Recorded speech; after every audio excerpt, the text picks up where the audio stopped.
Welcome back. A lot of the metal stocks, they are higher, in particular steel stocks, because there are various reports that suggest, there has been a surge of close to around 1,000 to 2,000 rupees per ton in the prices of both hot rolled as well as cold rolled steels.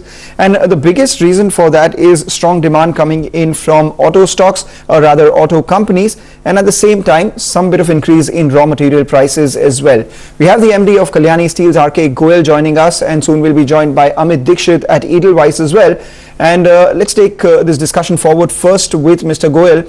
Thanks a lot, sir, for joining in. Now we understand that steel prices, both hot rolled as well as cold rolled, are higher by about 1,000 to 2,000 rupees per ton. If you could tell us, whether you sell any of these products and what the prices of steel have been in the second quarter so far. Good afternoon. I'm R.K. Goyal. Yeah. We are manufacturers of engineering steel long products in both our steel plants, Kalyani Steels Limited and Saarloha Private Limited. Now, as far as engineering steels are concerned, we sell directly to the OEs, largely automobile manufacturers, bearing manufacturers, for the aerospace, nuclear power, energy, and various capital good manufacturers.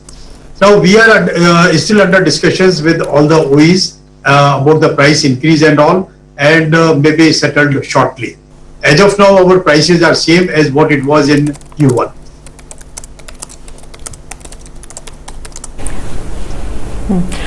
Mr. Goyal, but is there a higher likelihood of a price increase? What is demand like? So as far as demand is concerned, from passenger vehicles and two-wheelers, demand is very strong. Demand is going up in commercial vehicles also. While our costs have gone up, and OEMs are taking it, considering this price increase, and yet to be settled. There is a tremendous increase in cost, basically because of increase in iron ore prices, increase in ferroalloy prices, and various other costs, including the logistic costs. Mr. Goyal, as far as the increase in your costs, how much of your iron ore is sourced domestically, how much of it comes from NMDC, how much of it also is, imported, what prices are they trading at currently? As far as iron ore for us is concerned, it is largely local, in e-auction in Karnataka, and where the prices have gone up by more than 1150 rupees per metric ton, which in terms of cost for steel per ton is more than 2000 rupees. So, Mr. Goyal, in percentage terms, what is the overall increase in the raw materials for you, as we speak right now, and what would be the quantum of price hike that you will need to make this margin neutral? As far as iron ore and iron bearing materials are concerned, price hike is 30 to 40%. And there are other cost increase, including increase of this price of coke, as well as ferroalloys, as I mentioned before. Then there is an increase in price of oxygen, and in fact oxygen availability is also a very big issue. So we have taken up with OEs, and we are very optimistic that all these things will be covered in the price increase. There would be a price increase of around 40%.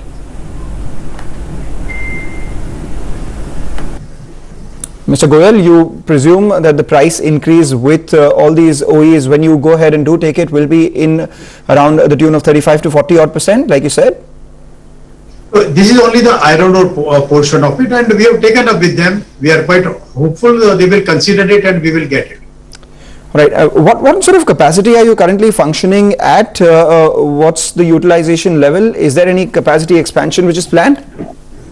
You see, currently the market is highly volatile. We are not planning any capacity expansion, but our capacity utilization is fairly high. It is close to 100% in one of the plant. In another plant, we are suffering very badly because of the oxygen. So availability of oxygen is a big constraint. So we have to tone down our production in Pune.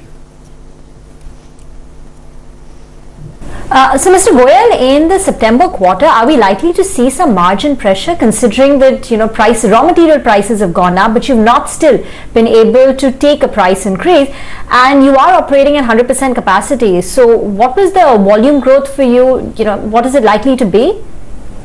Volume growth is fairly high. That is really helping us in reducing the cost in other areas as compared to last quarter, where most of the time the plant was closed. But as compared to a year before, yes, there is a tremendous pressure on the margins. But we are also taking care of a lot of cost reduction projects and all. So that should help.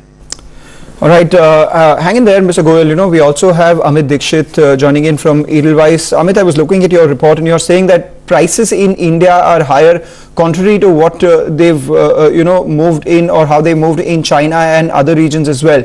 Does this make it susceptible to some sort of dumping coming by into India, exports, or rather exports from China and all the other countries impacting the Indian domestic steel companies? Yeah, hi. So first of all, the prices as far as China is concerned, I don't think China is much of a threat, because still our prices are at a are fairly low compared to China. But when you talk about South Korea and Japan, yes, definitely our prices are roughly 1% higher. But 1% higher really doesn't matter. If you see the past, I mean, the prices in India have been approximately 3 to 4% higher compared to South Korean prices. One more thing you have to keep in mind is that in case of South Korea and Japan in particular, since the auto resurgence is there across the globe, so these countries are also more intent in supplying or catering to their domestic market than exporting. So that is really helping us. So if you look at imports of India, in fact, imports have been very, very benign. Amit, so this increase in hot rolled as well as cold rolled prices that we've seen, which companies will it benefit, and what would be the sensitivity analysis? No, so, as far as spot prices are concerned, well, spot prices have gone up significantly. So if you compare with last quarter average, the from Q1 to Q2, QOQ increase has been to the tune of 2,000 rupees in case of hot rolled. In case of cold rolled, it's higher. It's around 3,000 rupees. And if you look at the spreads between CRC and HRC, historically this spread has been at around 5,250 rupees. But currently we have seen last week only this spread going up to 9,000 rupees per ton. But here one thing I want to make very clear, that we are talking about spot spreads over here. It takes time for the spot to be reflected in contract, and therefore contract prices are slightly lower. But coming to your question directly, who it will impact? Well, we know that Tata Steel has got biggest exposure in auto space, so definitely Tata Steel is the clear beneficiary. Also, the fact is that Tata Steel, at least the domestic operations, is fully integrated on iron ore, so the increase in iron ore cost doesn't impact their margins. So on both fronts, Tata Steel stands to benefit. And GS also having a good presence in flats stands to kind of expand its margin. One more thing that we have to keep in mind is the higher capacity utilization of domestic players, and the fact that their reliance on exports has gone down this quarter. So all these things should definitely help companies, and I believe that the biggest beneficiaries would be Tata Steel, followed by JSW SAIL. All right, that's among the biggies. We also have Kalyani Steel with us. I remember, Mr. Goyal, the last time you joined us, you said that nearly 70% of your business does come from all the auto companies itself. Would you concur with what Amit is saying with regards to demand on the auto space? And if you could also comment on your balance sheet right now, what is the net cash at? As far as auto space is concerned, as I mentioned before, as compared to a year before, volumes in passenger vehicles and two-wheelers are much better. Yes, even the last year was not good as what 18-19 was, but still there is tremendous pressure in commercial vehicles. There the volumes are yet to go to the normal level, and there the situation is not that great.